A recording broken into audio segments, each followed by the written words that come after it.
안녕하십니까. 조갑제TV 시청자 여러분, 저는 조갑제닷컴의 조세별입니다. 지금 시각은 2021년 6월 20일 밤 10시를 가리키고 있습니다. 역대 이런 대법원장은 없었다라는 소리를 듣는 김명수 대법원장, 정말 사법부의 권위를 이렇게 추락시켰던 예는 없었죠. 그의 코드 인사, 코드 판결은 권력으로부터 독립되어야 할 이 사법부를 권력의 하수인으로 전락시켰습니다. 또 그런 코드 인사 때문에 사법부가 그야말로 네 편, 내 편으로 이렇게 갈라치기 되는 이런 결과로 이어졌습니다. 또 공과 사를 구분하지 못하는, 한마디로 이것은 대법원장으로서의 자격이 없는 것이죠. 공과 사를 구분하지 못하면서 일어났던 일들, 이건 정말 지탄받아야 될 일들이죠. 아들 부부가 공간에 들어와 살면서 공간 재테크를 해서 강남 아파트 재테크에 성공했습니다. 그래서 아주 수십억의 시세 차익을 올렸다라고 하는데요.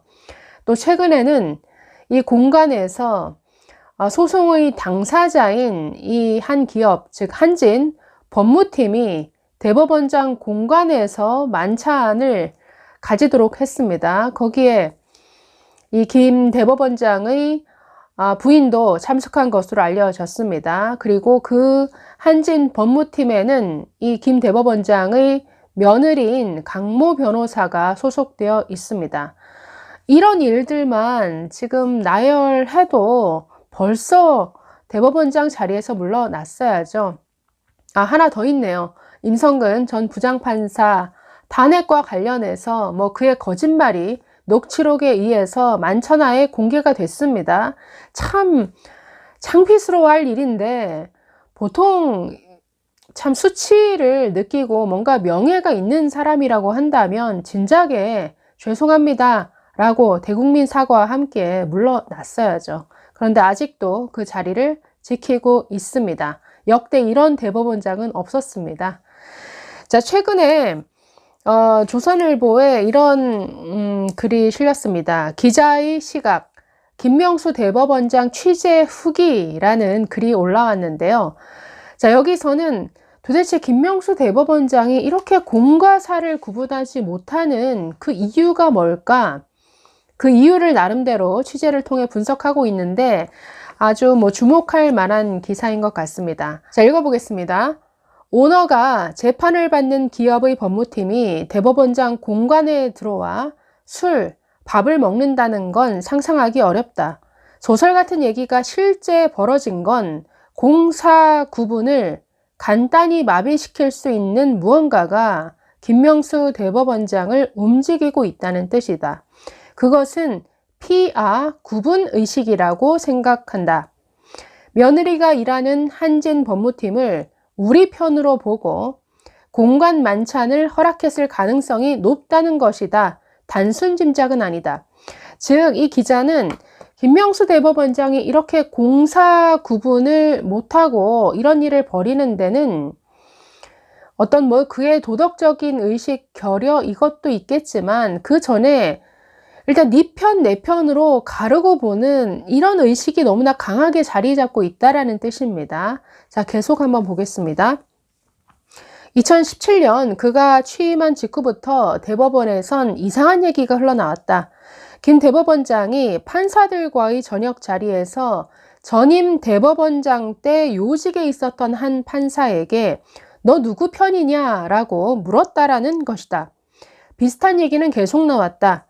그해 11월 전국 법원 등산대회 때 인사하러 온 한 판사에게 당신은 왕당파 판사 아니냐라고 했고, 이후 한 법원 내부 저녁 자리에선 옆에 앉은 부장 판사에게 이 중에 내 편은 한 명도 없다라고 말했다고 한다. 외부에서 짐작하는 것 이상으로 김 대법원장은 네 편, 내 편으로 세상을 해석하고 이에 맞춰 행동하는 것 같다는 게 지난 몇 년간 법원을 취재하며 받은 인상이었다. 이 네 편, 내 편은 그의 내로남불 출발점이기도 하다. 자, 그런데 재미난 것은 이 김 대법원장이 가지고 있는 이 네 편, 내 편에 대한 아주 강한 집착, 이것은 이 문재인 정권의 특징이기도 합니다. 그래서 이걸 읽으면서 김명수 대법원장의 특징에 대해서 얘기하는데, 이것은 곧 이 문재인 정권 사람들의 특징이구나 라는 생각을 저절로 하게 되는데요. 계속 보겠습니다. 그는 반대편에는 잔인할 만큼 가혹했다. 현 정권 들어 적폐로 찍혀서 수사받고 재판에 넘겨진 임성근 부장판사는 작년 2월 무죄를 받고 김 대법원장을 찾아가 사표를 냈다. 당시 간이 안 좋고 신장도 망가져서 법관 일을 하기 힘들다라고 했었다. 김 대법원장은 이 사표를 수리하면 여당이 당신 탄핵을 못한다라고 거절하면서 그에게 병가를 권했다. 그러면서 죽지 말고 라고 했다. 면담 녹음 파일엔 김 대법원장이 이 말을 하면서 웃는 소리가 담겨 있다. 이게 얼마나 소름 끼칩니까? 자기 말하자면 기업으로 하면 부하 직원이죠. 부장판사가 이 수사와 이 판결을 거치면서 몸이 완전히 망가졌습니다. 그래서 더 이상 일을 못할 것 같으니 사표를 수리해 주십시오. 사표를 냈는데 이 건강 문제로 찾아온 사람의 사표를 수리하지 않았습니다. 그러면서 당신 수리하면 여당에서 당신 탄핵 못하잖아. 그러면서 수리를 안 해준 것이었죠. 그런데 이런 말을 한 적이 없다라고 발뺌을 하다가 거짓말이 탄로 났었죠.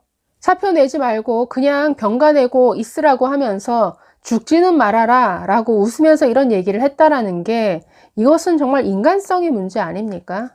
자, 계속 보겠습니다. 같은 편엔 달랐다.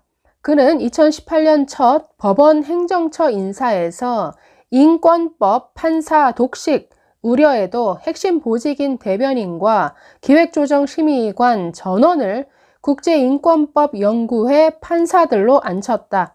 주요 재판 대부분이 열리는 서울중앙지법의 원장도 자기 대학 동기인 우리법연구회 판사를 앉혔다가 그 후임엔 자기 지시로 사법적폐에 몰이를 했던 인권법연구회 판사를 앉혔다. 그는 다른 판사들이 다 있는 자리에서 한 인권법연구회 판사에게 내가 너 챙겨주겠다라고 했다. 그 판사는 지금 요직에 있다. 내 편에는 잔인하고 내 편엔 맹목적인 것은 그 인식 속에 네 편, 내 편이라는 틀이 깊고 단단하게 박혀 있기 때문이다. 자, 이렇게 보면 그는 현 정권이 최우선으로 밀어붙인 적폐 청산의 제격인 사람이었다. 100명이 넘는 적폐 판사가 징계나 수사를 받고 적지 않게 법원을 떠났다. 그 사이 판사 사회는 대법원장 편과 대법원장 반대편으로 쪼개졌다. 증오로 벌어진 이 상처는 김 대법원장 퇴임 이후에도 선명히 남아 법원에 악영향을 끼칠 것이다. 자, 이 기사는 이렇게 마무리되었는데, 여기서 지적하고 있는 네 편, 내 편으로 가르고 보는 이런 사고방식, 이것은 다른 말로 표현하면 계급투쟁론적 사고방식입니다. 이것은 좌파들의 특유의 사고방식이죠. 자, 이 문재인 정권의 핵심 세력, 친북 주사파 정권이죠. 한마디로. 이들이 가지는 사고방식도 딱 이와 같습니다. 모든 것을 자기 편과 그렇지 않은 적으로 보죠. 그러다 보니까 자기 편이 하는 것에는 이게 법에 거스르는 것이든 도덕적으로 용납이 안 되는 것이든 모든 것이 다 허용이 됩니다. 왜? 내 편이니까.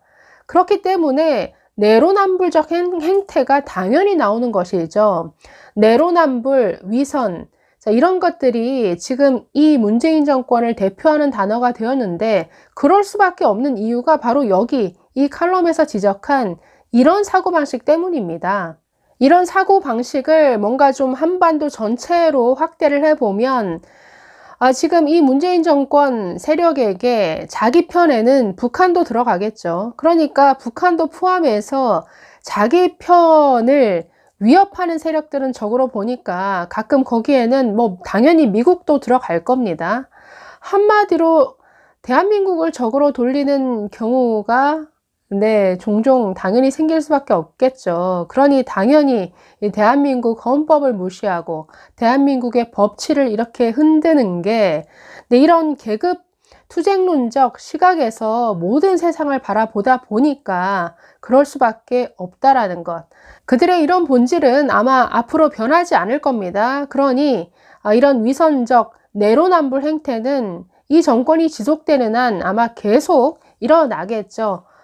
내 편이면 법치를 흔들어도, 아니면 공과 사를 구분 못하는 일이어도, 도덕적으로 지탄을 받더라도 아무 상관없다라는 식의 행태가 계속 나올 거라는 거죠. 결국 이 문재인 세력은 대한민국 전체를 적으로 돌리고 있는 것 같네요. 감사합니다.